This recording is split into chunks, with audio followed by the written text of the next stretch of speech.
Bismillahirrahmanirrahim. Assalamualaikum warahmatullahi wabarakatuh. Innal hamdalillah nahmaduhu wa nasta'inuhu wa nastaghfiruh wa na'udzu billahi min syururi anfusina wa min sayyiati a'malina.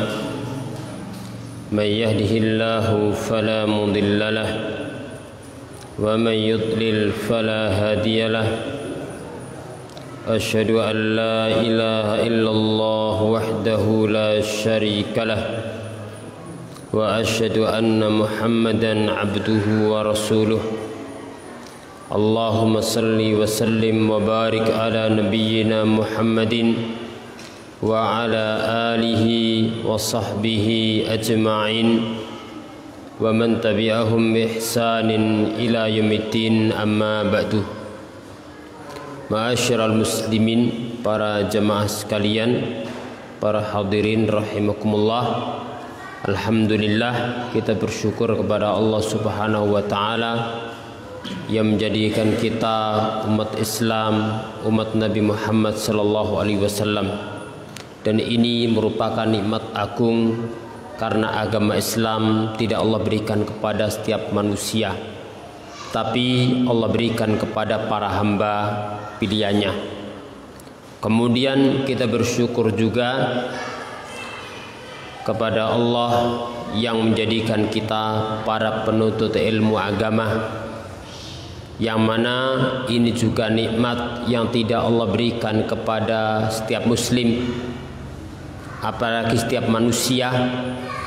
Tapi nikmat senang belajar agama, mempelajari akidah yang benar, mempelajari ibadah yang benar, mempelajari akhlak yang benar, dan lain sebagainya dari perkara-perkara agama. Ini merupakan nikmat khusus yang Allah berikan kepada para hamba pilihannya. Semoga Allah menjadikan kita orang-orang yang senantiasa bersyukur terhadap nikmat-nikmatnya. Kedua kalinya salawat dan salam semoga tercurah kepada baginda Nabi kita Muhammad sallallahu alaihi wasallam, kepada keluarganya, semua para sahabatnya, dan orang-orang yang mengikutinya sampai hari kiamat. Insyaallah kita akan melanjutkan pembahasan kita dalam mengkaji kitab Ad-Durus Al-Muhimmah Li'amatil Ummah, yaitu pelajaran-pelajaran penting bagi segenap umat. Kitab sederhana yang ditulis oleh Al-Allamah Syekh Abdul Aziz Ibnu Abdullah Ibni Bas rahimahullah. Dan kita sampai pelajaran yang ke-15, Ad-Darsu Al-Khamisa Asyara, pelajaran penting yang ke-15 yang berkaitan dengan at-tahalli bil akhlaqil masyru'ati li kulli muslim, yaitu berhias diri dengan akhlak Islam yang disyariatkan untuk setiap umat Islam. Pembahasan tentang akhlak ini pembahasan sangat penting. Bahkan para ulama ketika menulis pembahasan akidah, seringkali mereka menyertakan pembahasan masalah akhlak. Coba perhatikan kitab Al-Aqidah Wasithiyah, kitab dasar-dasar akidah yang luar biasa yang ditulis oleh Syekhul Islam Ibnu Taimiyah rahimahullahu ta'ala. Setelah beliau menjelaskan tentang akidah Islam, tentang rukun iman, dan segala yang wajib diimani oleh setiap muslim, lalu di ujung pembahasan beliau membahas tentang perkara akhlak. Oleh karena itu, apabila kita mempelajari pembahasan akidah dan kita berusaha memperbaiki akidah kita agar tidak jatuh dalam perbuatan syirik, maka jangan lupa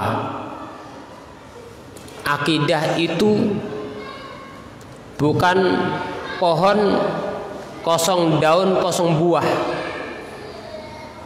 tapi Islam itu merupakan pepohonan syajaratul iman, yang mana pohon yang baik itu akarnya kuat dan ujungnya menjulang ke angkasa.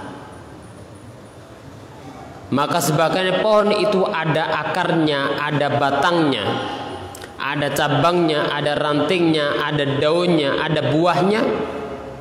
Maka pohon keimanan, akidah Islam ini juga memiliki akar berupa ilmu yang bermanfaat, akidah, dan memiliki buah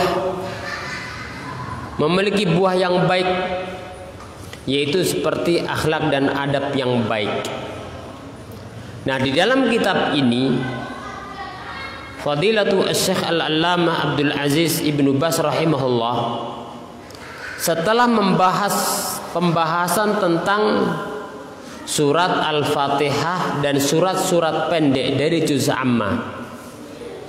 Ini surat-surat yang paling sering kita baca dan kita dengar dalam sholat kita. Kemudian belum membahas tentang perkara akidah, membahas tentang tauhid, agar seorang hamba tidak jatuh dalam perbuatan syirik. Lalu beliau membahas tentang perkara ibadah, membahas tentang sholat, membahas tentang wudhu, rukunnya, syaratnya, wajibatnya, dan sunannya, serta pembatalnya. Sekarang beliau membahas pada tema yang ke-15 tentang akhlak-akhlak Islam yang wajib bagi setiap muslim. Apa perbedaan antara akhlak dengan adab? Dalam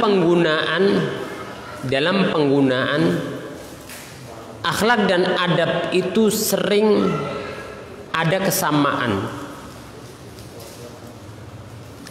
Tapi para ulama juga menyebutkan sisi perbedaannya.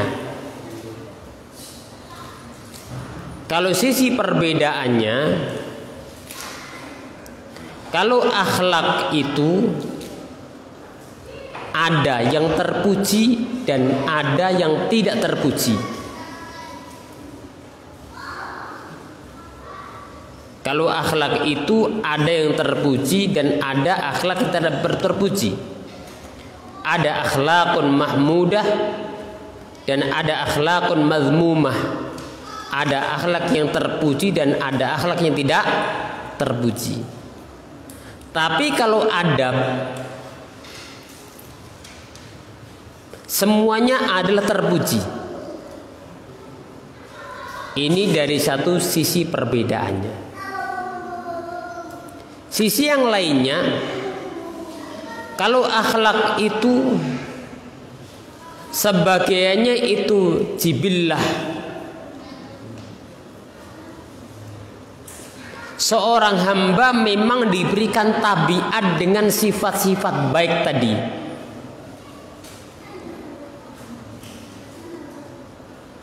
Dan ada sebagiannya itu muktasabah, yaitu harus ada unsur berusaha dan berjuang untuk menjadi seorang yang punya akhlak baik. Nah, seorang kalau dalam fitrahnya sudah Allah berikan akhlak dalam artian tabiat yang baik, maka ini lebih mudah baginya. Sebagaimana pernah mengatakan kepada seorang sahabatnya, ra'aitu fika khoslatain yuhibbuhumullah. Aku melihat pada dirimu itu ada dua sifat yang Allah cintai. Ansar tabiat, al-hilmu wal anah. Yang pertama al-hilmu, yaitu santun, lemah lembut, penyabar, wal anah, tidak gegabah.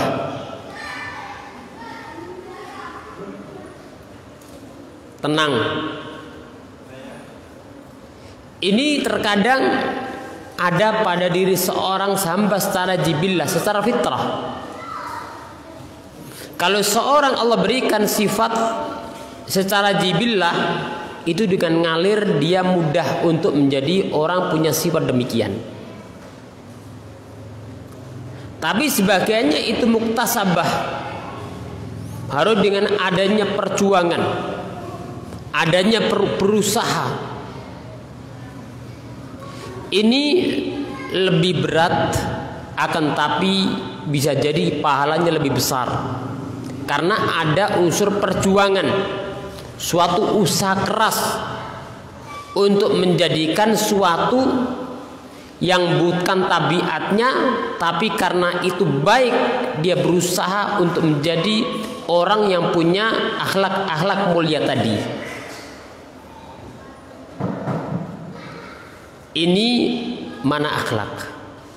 Tapi kalau adab itu secara umum adalah suatu yang diusahakan.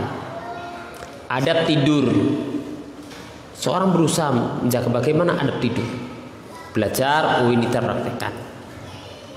Adab jalan, ya, adab makan, adab minum.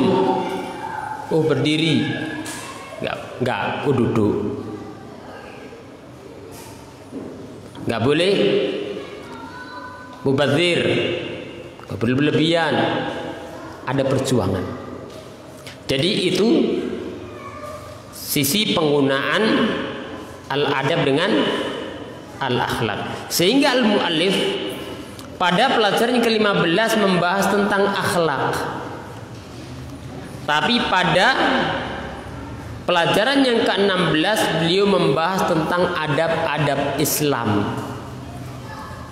Berarti ini ada sisi perbedaannya. Walaupun bisa jadi dalam konteks tertentu penggunaan kata akhlak dan adab itu bisa jadi sama. Sekarang kita mulai dari pelajaran yang ke-15, yaitu berkaitan dengan berhias diri dengan akhlak-akhlak yang disyariatkan kepada setiap muslim.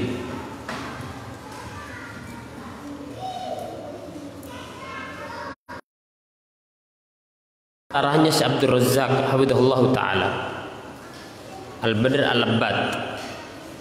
Kata beliau, al-khuluqul hasan unwanu falahi sahibihi wasabilu sa'adati fid dunya wal akhirah. Ini ungkapan yang luar biasa dan ini diambil dari ucapan Ibnu Qayyim rahimahullah. Kata beliau, akhlak yang baik itu lambang kebaikan, lambang keberuntungan pelakunya.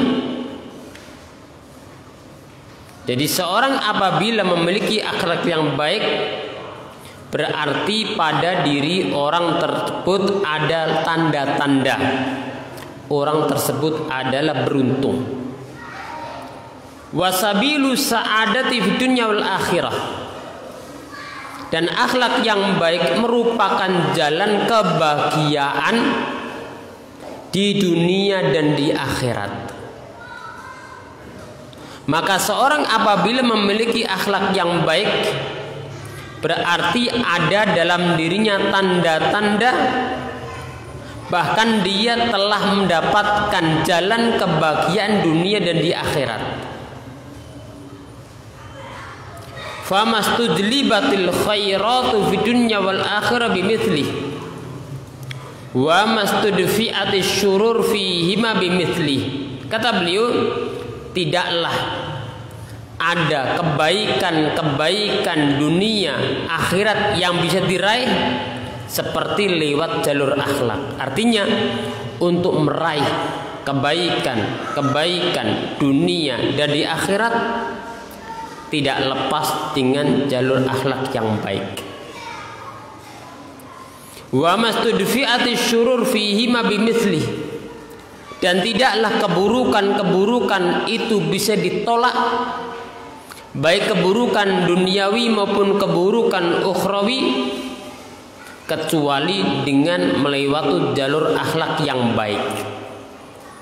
Berarti akhlak yang baik itu jalan untuk mendapatkan kebaikan dunia dan akhirat. Ketika seorang kehilangan akhlak yang baik, maka orang tersebut kehilangan sebab kebaikan dunia dan akhirat. Fasa'nuhu azimun wa makanatu aliyatun. Kata beliau, sungguh kedudukan akhlak sangat agung dan sangat tinggi. Hatta inna nabiyya sallallahu alaihi wasallam, sampai-sampai Nabi sallallahu alaihi wasallam lamma su'ila an aktsiri ma yadkhulu bihin nasul jannata, Rasulullah ketika ditanya tentang sebab-sebab yang banyak memasukkan manusia ke dalam surga, qal, jawaban beliau, taqwallahi wa husnul khuluqi. Di antara yang banyak memasukkan manusia ke dalam surga adalah bertakwa kepada Allah dan akhlak yang baik. Takwa kepada Allah jika digandengkan dengan akhlak yang baik, bertakwa kepada Allah berkaitan dengan hak Allah, berkaitan keimanan, berkaitan dengan Islam, berkaitan dengan ihsan. Wa husnul khuluq, dan akhlak yang baik berkaitan dengan muamalah kepada para hamba Allah. Walaupun nanti akan dibahas kata akhlak dalam Islam itu tidak hanya berkaitan dengan muamalah kepada para hamba Allah, tapi lebih tinggi daripada itu adalah bagaimana seorang hamba berakhlak kepada Allah Subhanahu wa taala. Wa qala sallallahu alaihi wasallam, dan Nabi sallallahu alaihi wasallam bersabda, inna min ahabbikum ilayya wa aqrabikum minni majlisan yaumal qiyamati ahasinukum akhlaqa. Sesungguhnya di antara orang-orang yang paling aku cintai, kata Rasulullah, wa aqrabikum minni majlisan yaumal qiyamah, dan orang paling dekat kedudukannya pada hari kiamat dengan Nabi sallallahu alaihi wasallam, ahasinukum akhlaqa, yaitu orang-orang yang baik akhlaknya. Berarti akhlak yang baik itu menjadi sebab dicintai oleh Allah, dicintai oleh Nabi sallallahu alaihi wasallam. Bahkan kalau kita perhatikan, akhlak yang baik itu ditetapkan oleh Al-Qur'an, ditetapkan oleh sunnah, ditetapkan oleh logika manusia mengetahui akan mulianya akhlak. Bahkan tabiat manusia semuanya itu mengikrarkan pentingnya perkara akhlak dalam Islam. Hanya saja orang itu beda-beda. Kalau dimuamali dengan akhlak yang baik, saya kira tidak ada yang tidak senang, ya. Semua orang senang dimuamali dengan cara yang baik. Tapi tidak semua orang bisa muamalah kepada orang lain dengan muamalah yang baik. Kalau semua manusia dimuamali dengan akhlak yang baik, semua senang, semua berapa itu. Tapi tidak semua orang bisa muamalah yang baik kepada orang lain. Oleh karena itu Nabi Shallallahu Alaihi Wasallam itu menjelaskan kepada kita, kalau Anda senang orang lain muamalah kepada Anda dengan muamalah yang baik, yo Anda juga harus muamalah kepada orang lain dengan muamalah yang baik. Nabi Shallallahu Alaihi Wasallam bersabda, la yu'minu ahadukum hatta yuhibba li akhihi ma yuhibbu li nafsi. Tidak sempurna iman seorang di antara kalian sampai dia mencintai kebaikan untuk saudaranya sebagaimana mencintai untuk dirinya sendiri. Artinya amilun nas bima tuhibbuna an tu'amalu bihi. Muamalahlah kepada orang lain dengan cara yang engkau senang dimuamali dengan cara tersebut.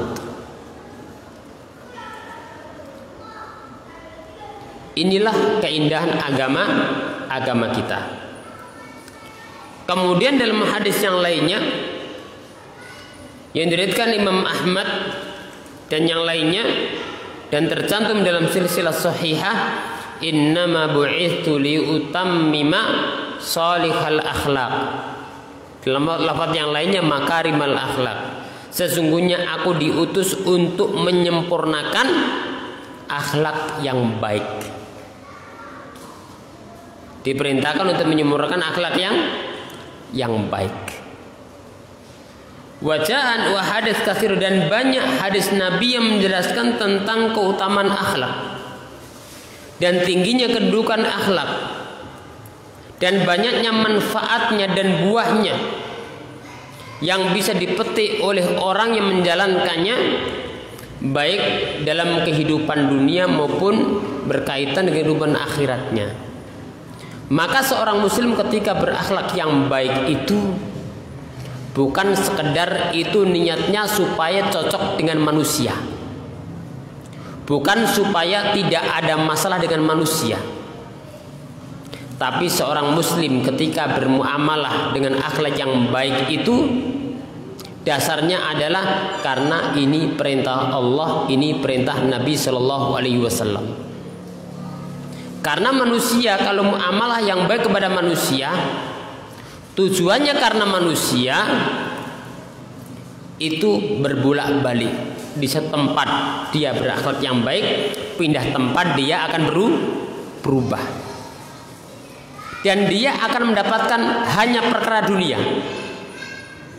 Tapi seorang ketika berakhlak yang baik dan dia yakin, dia dasari ini perintah Allah dan Rasulnya, ini bagian dari agama kita, maka ini tidak dibatasi tempat, tidak pula dibatasi waktu.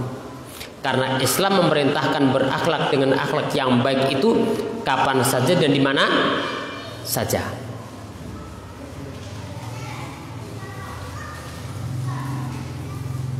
Dan Allah Subhanahu wa taala mensifati nabinya sallallahu alaihi wasallam dalam Al-Qur'an dan mengagungkannya,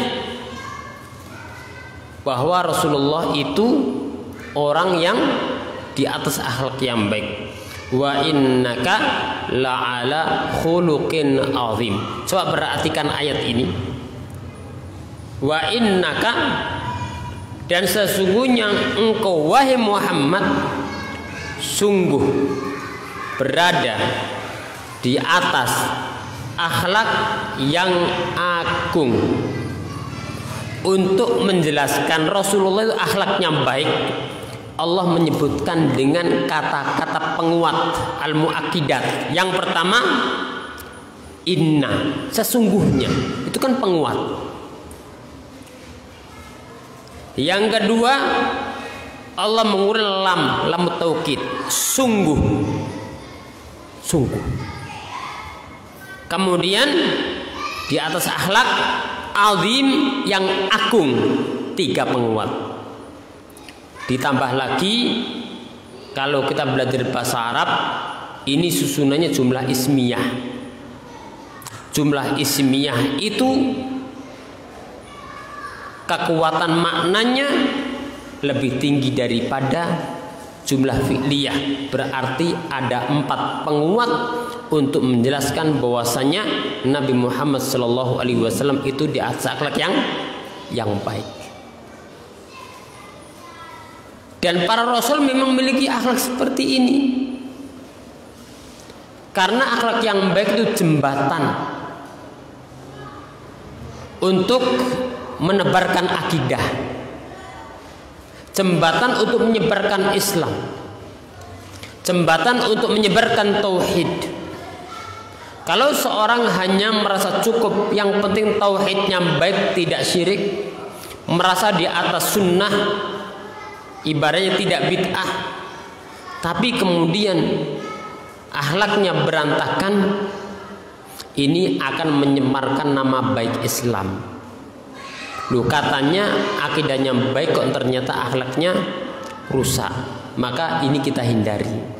Sebagaimana kita berusaha untuk memperbaiki akidah dan ibadah kita, maka kita sangat butuh dan terus harus berusaha agar akhlak kita juga menjadi akhlak yang baik.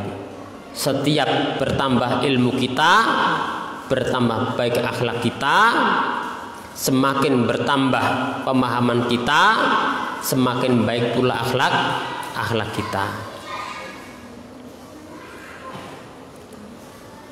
Dan Nabi Shallallahu Alaihi Wasallam kata Asyarih, ahsanan nasi khuluqan, orang paling baik akhlaknya, ya nemen gak no kekurangan belas.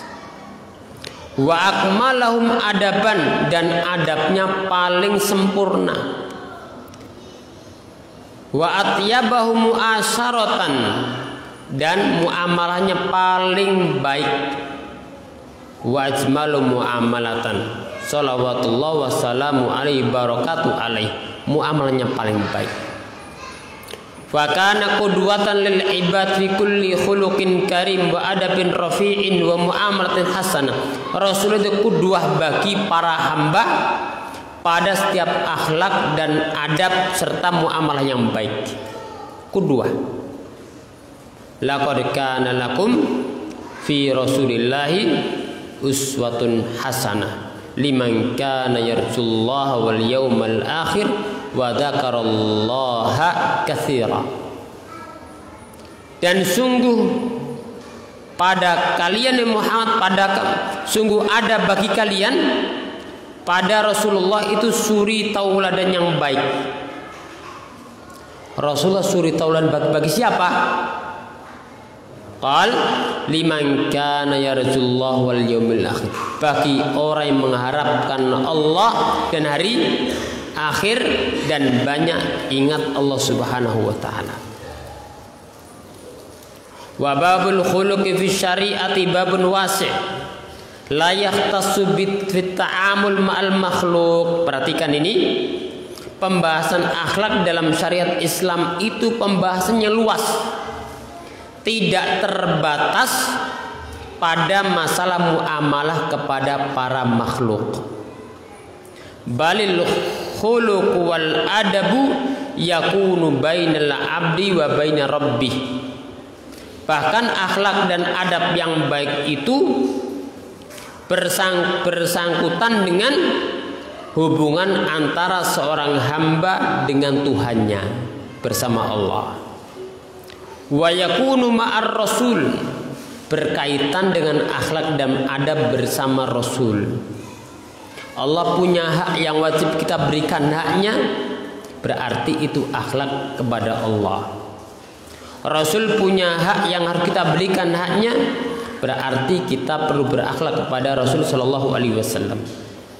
Termasuk awal-awal surat Hujurat itu Allah menjelaskan tentang akhlak umat Islam kepada Nabi Shallallahu Alaihi Wasallam. Tidak boleh melancangi Rasul, tidak boleh melancangi Allah dan Rasulnya, tidak boleh mengangkat suara dengan keras di hadapan Rasul. Ini termasuk akhlak-akhlak Islam kepada Nabi Shallallahu Alaihi Wasallam.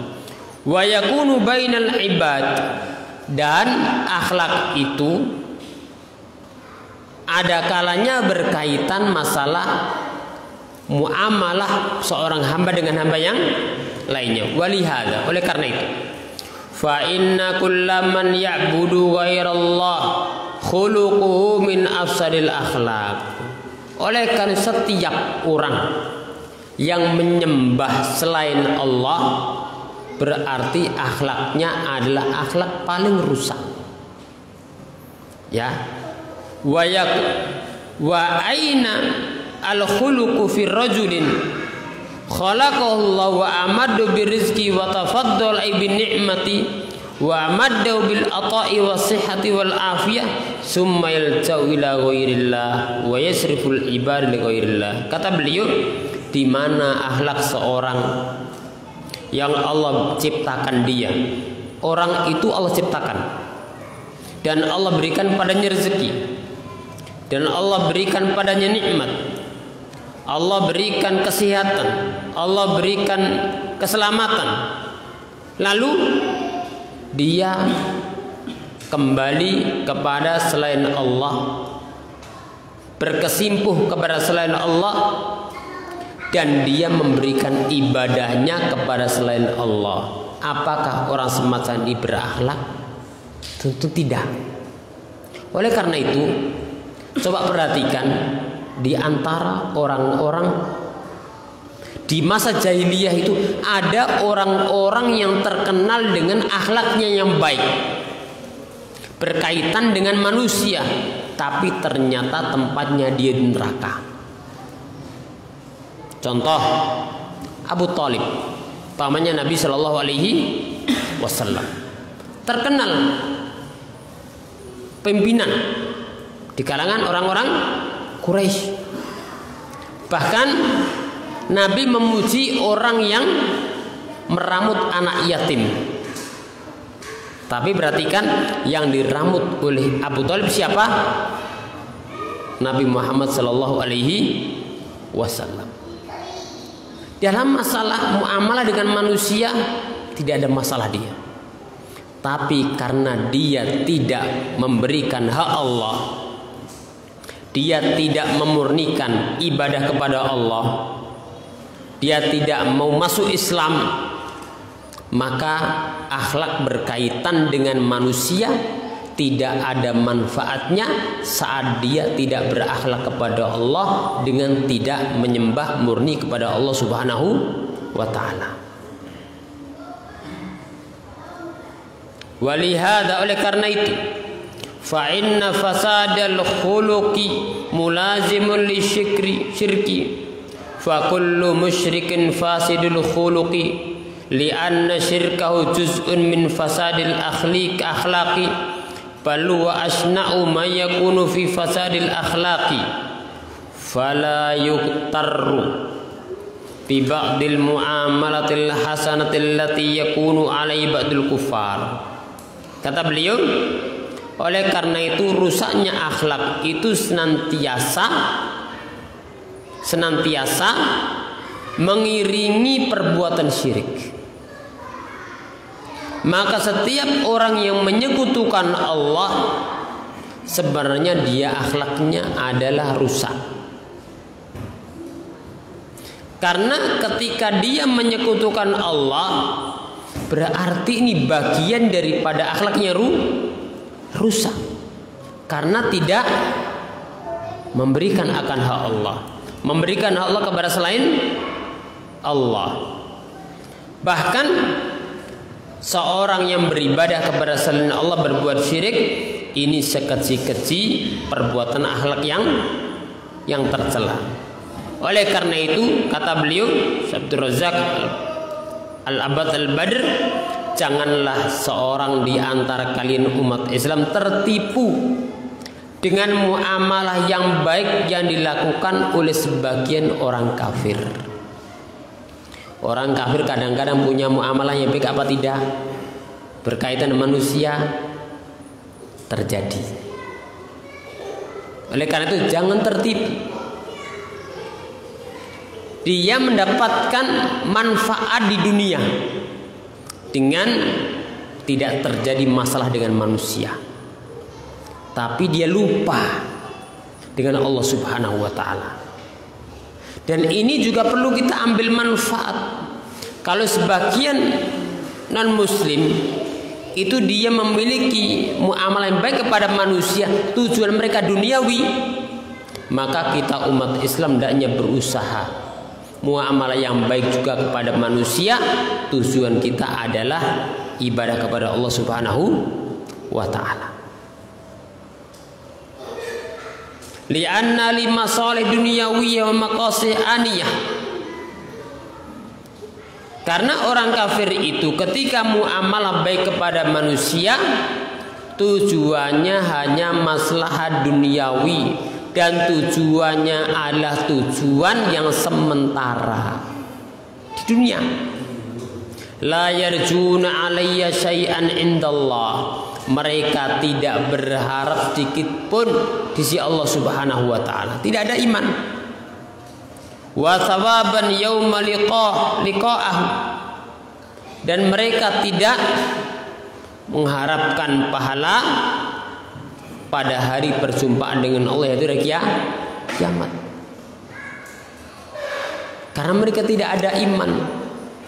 Kalaupun mereka hanya di lisan mengatakan pengen oleh ganjaran, tapi dia tidak mau mengikrarkan dengan 2 kalimat syahadat, itu hanya di lisan. Itu tidak memberikan manfaat di akhirat kelak. Wal khuluqul nafi' walladhi yaqumu bi sahibihi yarju alaihi ma indallah liyafuza yawma liqa'illah dukhulan al-jannati wa fawzan lidarajatil ula. Akhlak yang bermanfaat adalah akhlak yang dilakukan oleh seorang hamba. Dia berharap apa yang ada di sisi Allah. Dia berkeinginan mendapatkan keuntungan pada hari kiamat. Dia berharap masuk surga. Dia beruntung mendapatkan derajat tinggi di surga. Itu akhlak yang bermanfaat. Allah berfirman, innama nut'imukum liwajhillah la nuridu minkum jazaa'an wala syukura. Sesungguhnya kami memberikan makan kepada kalian liwajhillah, murni karena wajah Allah, ikhlas karena Allah. Kami tidak menginginkan dari kalian jazaa'an wala syukura, tidak mengharapkan balasan, tidak pula mengharapkan ucapan terima kasih. La an yadah wal mu'ah, berakhlak yang baik. Perhatikan, tidak boleh seperti orang jual beli, muawadhah. Kalau muamalah yang baik, niatnya supaya apa? Supaya orang lain muamalah yang baik pada, nggak boleh. Ya, bukan seperti akhlak Islam. Tapi apa? Kita senantiasa diperintahkan berakhlak yang baik. Tidak dibatasi tempat, tidak dibatasi waktu. Kalau orang lain tidak berakhlak baik kepada diri kita, itu dosanya kembali kepada kita. Tapi kita diperintahkan oleh Allah untuk berakhlak yang baik. Contoh dalam hadis Nabi Shallallahu Alaihi Wasallam, laisal wasil bil mukafi, bukanlah orang yang nyambung tali silaturahim itu orang yang bayar. Artinya apa? Kalau orang lain nyambung, maka kita nyambung. Ini namanya muawadhah. Ada unsur timbal balik, harapan timbal balik. Laisal wasil bil mukafi, walakin man idza qutiyat rahimu wasola. Tapi hakikat nyambung silaturahim yang benar-benar nyambung itu, jika diputus justru dia nyambung. Kalau ngimbangi itu gampang, ya. Disambung kemudian nyambung itu gampang.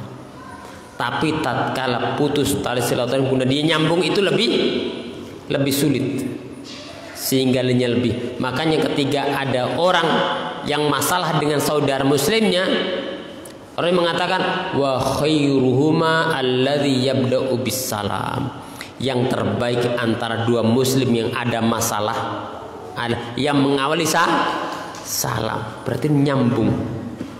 Ini tidak dikatakan silaturahim, tapi menyambung ukhuwah Islamiyah. Alladzi yabda'u bisalam, yang mengawali salam. Yang mengawali biasanya kan nunggu. Senantiasa nunggu. Kalau orang nyambung baru nyambung silaturahim. Kalau orang itu mau bicara padanya baru mau bicara padanya.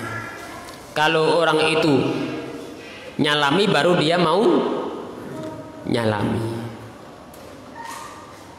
Tapi ini masih ada lebih parah lagi. Disambung masih tidak mau nyambung silaturahim. Disalami kadang tidak mau jawab, melengos. Ya. Dia ada bicara pura-pura tidak dengar. Ini tingkatan sing nemen. Wa amma man yata'amalu ma'anas bil akhlaqil hasanah lima salihah dunyawiyah falan yuhassil min dunyahu illa ma kataballahu lahu wa yafutu ala nafsi thawabal akhirah. Orang yang muamalah kepada manusia dengan akhlak yang baik tapi tujuannya hanya duniawi, dia tidak akan mendapatkan dunia kecuali apa yang telah Allah takdirkan. Karena orang berharap dunia itu karena dapatkan nanti tidak. Man kana yuridul ajilata ajjalna lahu fiha ma nasha'u liman nurid summa ja'alna lahu jahannam yaslaha madmuman madhura wa man arada al-akhirata wassa'a laha sa'yaha wa huwa mu'min fa ulaika kana sa'yuhum mashkura. Kata Allah, siapa yang menginginkan al-ajilah dunia, ajjalna lahu fiha ma nasha'u liman nurid, kami berikan padanya dunia. Siapa yang berikan? Siapa yang kami kehendaki, siapa yang kami inginkan bagi. Jadi yang Allah kasih siapa yang Allah kehendaki. Tapi waman aradal akhirata, siapa yang mengharapkan akhirat, wasahala sa'ya, dan dia berjuang untuknya, faulaika kana sa'yuhum mashkur, maka usahanya adalah diterima di sisi Allah Subhanahu wa taala. Oleh karena itu dalam hadis Nabi sallallahu alaihi wasallam bersabda, kalau dunia itu Allah berikan kepada orang yang Allah cintai maupun tidak yang Allah cintai. Tapi kalau nikmat agama itu hanya Allah berikan kepada orang yang Allah cintai. Makanya dunia itu muslimnya, kafirnya dapat dunia. Bahkan kadang-kadang kafirnya lebih mendapatkan dunia daripada muslimnya. Tapi kalau urusan agama ini hanya Allah berikan kepada orang yang Allah cintai. Wa yafutu ala nafsi wal akhirah. Orang yang muamalah dengan muamalah yang baik kepada manusia, kemudian tujuannya duniawi, maka dia akan kehilangan pahala akhirat. Karena orang yang muamalah kepada manusia tujuannya duniawi itu, dia seperti orang yang dagang, hanya mengharapkan imbalan,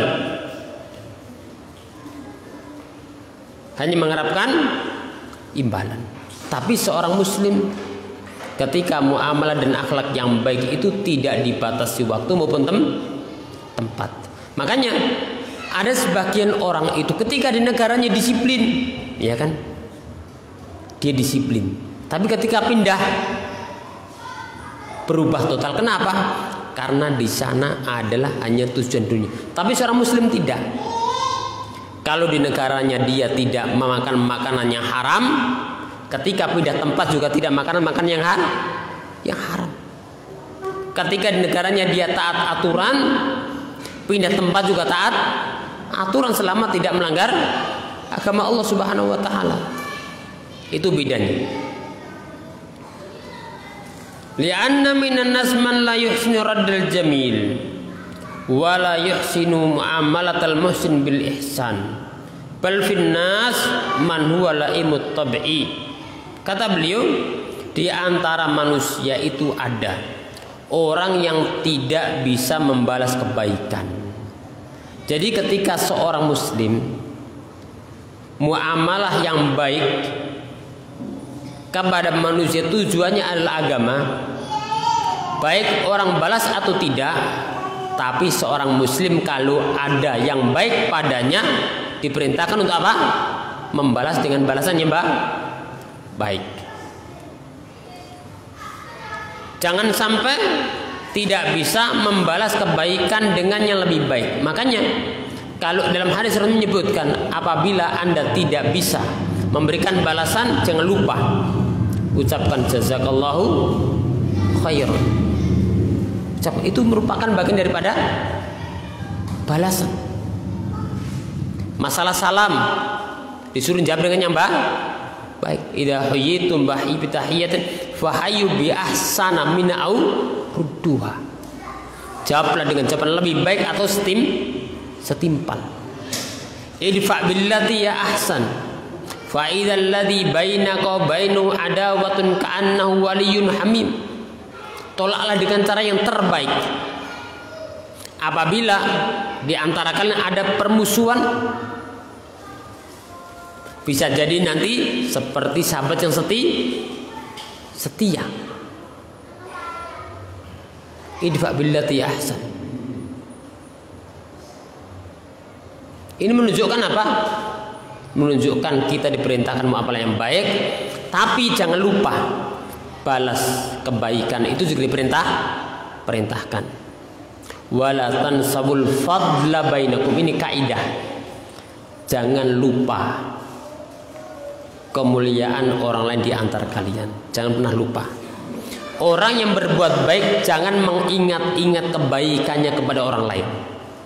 Tapi kita yang mendapatkan kebaikan dari orang lain tidak boleh lupa akan kebaikan orang lain.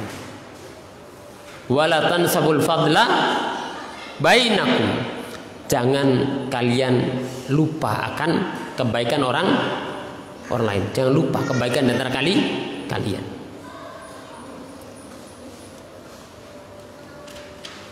Di antara manusia itu adalah yang lebih punya tabiat yang jelek. In uhsina ilaihi asa aliman ahsan ilaihi. Apabila ada orang yang berbuat baik kepadanya, justru dia membalas keburukan padanya. Orang yang berbuat baik justru dibalas dengan keburukan. Wan nasih la yantadiru fi ta'amuli ma'an nas bil akhlaqil hasani syai'an minhum wa inna ma yarju ma indallah subhanahu wa ta'ala. Seorang yang memberikan nasihat pada dirinya adalah tidak menunggu muamalah kepada manusia dengan muamalah yang baik itu, tidak menunggu suatu apapun dari manusia. Tidak perlu nunggu karena itu perintah Allah dan Rasulnya.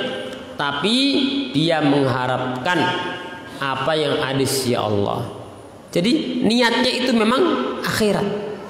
Walihada fa innal ahadis, oleh karena itu hadis-hadis telah datang dari Nabi Shallallahu Alaihi Wasallam memerintahkan untuk berakhlak dengan akhlak yang baik, dan hadis-hadis tersebut menyebutkan akan pahala akhlak yang baik pada hari kiamat, akan mendapatkan surga, akan mendapatkan kedudukan mulia.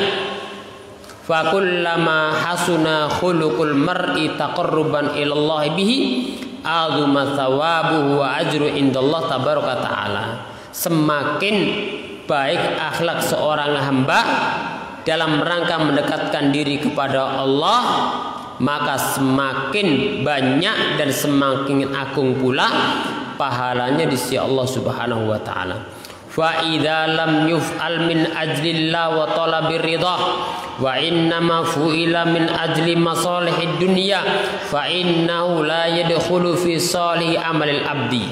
Perhatikan, apabila seorang hamba ketika berakhlak yang baik bukan karena Allah, bukan karena mencari ridha Allah, tapi tujuannya hanya mendapatkan maslahat dunia, maka itu bukan termasuk amal soleh bagi hamba tersebut. Rugi kan? Tujuannya hanya dunia, padahal belum tentu dapat. Pengen dapat balasan dari manusia, belum tentu manusia muamalah yang baik dan balas dengan yang baik. Li'anna min syartil amalis salih al-musabi alai indallah tabaraka ta'ala an yaqsida bihil amilu at-taqarruba ilallah. Karena di antara syarat dalam beramal soleh adalah seorang hamba itu bermaksud dengan amalannya mendekatkan diri kepada Allah Subhanahu wa ta'ala, yaitu ikhlas. Makanya jangan sampai tujuannya sekedar duniawi. Kemudian beliau mengatakan alhasil, kesimpulannya annal khuluqa makanatuhu fid dini azimah wa manzilatuhu aliyah. Bahwasanya akhlak itu memiliki kedudukan yang tinggi dalam agama dan memiliki kedudukan yang agung. Wa syekhu rahimahullah, dan syekh rahimahullah Syekh bin Baz innama aradahuna al isyarata ila jumlatin minal akhlaqil hasanah. Penulis hanya ingin memberikan isyarat akan beberapa akhlak yang baik yang harus bagi setiap muslim untuk bersifat dengannya. Nanti akan disebutkan oleh beliau, yaitu diantaranya tentang jujur, amanat, menjaga diri, bersifat dengan rasa malu, keberanian, kedermawanan, menepati, membersihkan diri dari apa yang Allah haramkan, bertetangga dengan cara yang baik, membantu orang yang butuh sekemampuan. Ini semua bagian daripada akhlak yang baik yang insya Allah akan kita bahas satu persatu tentang akhlak-akhlak yang baik yang beliau sebutkan. Kemudian akan masuk pada pembahasan tentang adab-adab Islam. Ini dapat kita bahas, mudah-mudahan sedikit bermanfaat, dan semoga Allah memberikan kepada kita akhlak yang baik dengan niat karena Allah dan mengikuti Nabi Sallallahu Alaihi Wasallam, sehingga menjadi ibadah dan amal soleh bagi kita semua. Wa akhiru da'wana alhamdulillahirabbil alamin. Ada pertanyaan?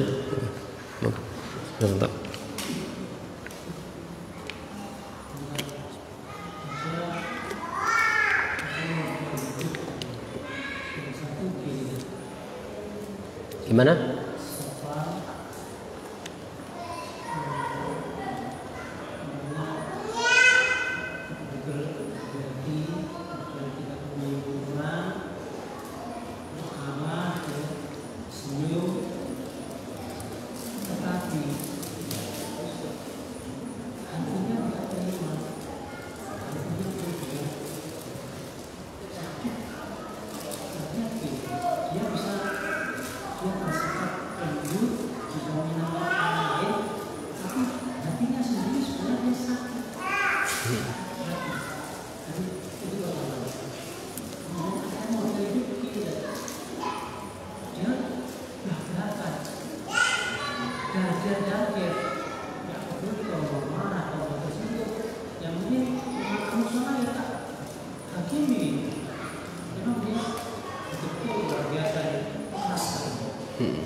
Sudah. Saya cek dulu ya. Terima kasih Mas Santo pertanyaannya. Kedua pilihan Anda itu semuanya bukan suatu yang memang harus dipilih. Ibaratnya gini, sampean milih mana? Disuruh nyemplung sumur apel nyemplung kali, itu karo-karon gak enak. Jadi kalau ngasih pilihan itu ngasih yang satunya itu sempurna, yang akan menjadi pilihan seorang muslim, yang satunya yang jangan dipilih. Kalau dua-duanya harus seperti itu, ini ada pelanggaran, ini ada pelanggaran. Ya jangan pilih dua-duanya.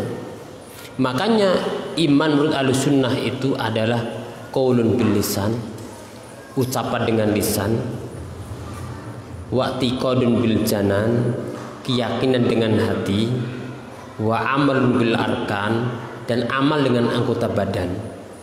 Jadi harapannya seorang muslim itu hatinya baik, itu kan, hatinya baik, dia mudah memaafkan, dia ikhlas, dia ridho, dengan legowo, tidak pendendam, ya. Tapi lisannya juga jangan sampai menyakiti orang lain, jangan sampai mengganggu orang lain, yang menjadikan orang lain kena mudaratnya. Begitu pula perbuatannya. Jangan sampai kemudian asal lego atine plong, akhirnya sakarepe dhewe bersikap.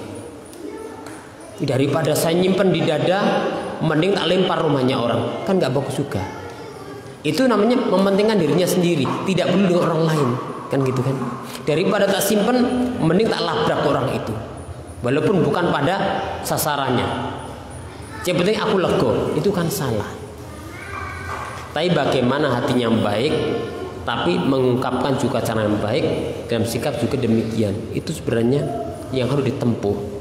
Jadi golek pilihan josing karo-karo kurang tepat. Jadi gitu Mas. Mudah-mudahan itu tidak. Satunya kan ekstrem kanan, satunya ekstrem kiri kan. Satunya yang penting nggak ganggu menungso, satunya ganggu nggak apa-apa, yang penting hatinya legowo kan gitu. Dua-duanya nggak bagus. Ya hatinya legowo, yang kedua juga tidak mengganggu dan dapat pahala. Niatnya karena Allah Subhanahu wa taala. Dan itu harapan kita, perlu berjuang, berusaha. Cuman manusia tidak ada yang sempurna. Ada yang kedua? Sudah terjawab. Yeah. Yeah. Ada di surga.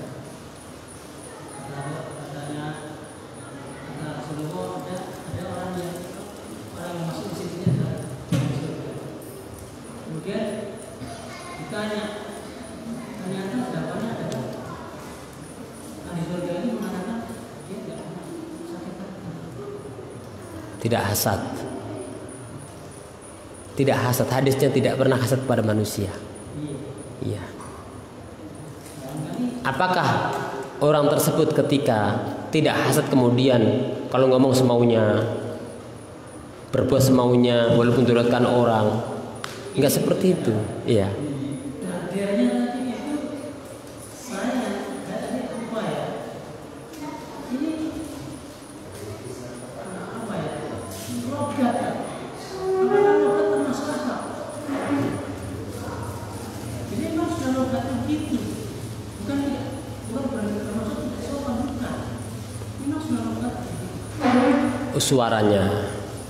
Suaranya keras itu.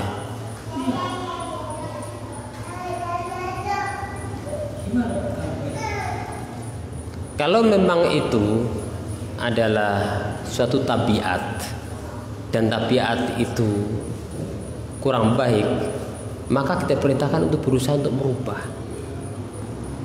Gitu. Bisa jadi dengan gayanya dia di satu tempat itu orang lain bisa memahami, tapi tempat lain kan tidak bisa memahami. Itu satu. Sisi yang kedua, menurut dia, timbangannya dia, ini sudah tidak ada masalah bagi orang lain. Menurut dia. Tapi bisa jadi menurut orang lain itu masalah. Nah, orang semacam ini kalau memang dianggap oleh orang dalam masalah, ya hendaknya dia punya salah satu sifat, yaitu apa? Mudah menerima nasihat dan masukan. Kalau memang kebiasaan dia ini, menurut dia ini tidak masalah, tapi ternyata buat orang lain itu mengganggu, ya hendaknya dia apa? Menjadi orang yang mudah menerima masukan dan nasihat. Dulu zaman sahabat juga ada, ketika turun ayat namanya Sabit bin Qais kalau salah, ketika turun ayat la tarfa'u aswatakum fawqa sautin nabi. Ya ayyuhalladzina amanu la tarfa'u aswatakum fawqa sautin nabi wa la tajharu lahu bil qawli ka jahri ba'dukum li ba'din an tahbata a'malukum wa antum la tashkurun. Mengangkat suara di atas suaranya Nabi itu menyebabkan amalnya dihapus. Langsung orang ini gak muncul ke masjid. Celaka. Putus semua amalku. Kenapa? Saking khawatirnya ayat ini. Akhirnya Rasul mengutus seorang sahabat. Kemana? Sabit bin Qais itu, atau Qais bin Sabit ini. Akhirnya dicari oleh seorang sahabat, nemui dia di rumah dalam keadaan tengkulap gini. Saking sedihnya ketika mendengar ayat tadi. Finar. Akhirnya ternyata Rasulullah Shallallahu Alaihi Wasallam menyampaikan bahwasanya dia termasuk ahli surga insya Allah. Jadi ada hal-hal yang mencari tabiat kita disebutkan al-jibillah, tapi ada yang muktasabah. Tabiat seperti itu ya hendaknya kita yang lain bisa memahami kondisi orang ini. Cuman orang ini juga harus memahami lingkungan yang baru ini tidak mesti sama dengan lingkungan lamanya. Jadi dari semua sisi harus berusaha untuk memahami. Taib, itu mungkin dapat kita bahas. Mudah-mudahan sedikit bermanfaat. Aku qouli hadza. Assalamualaikum warahmatullahi wabarakatuh.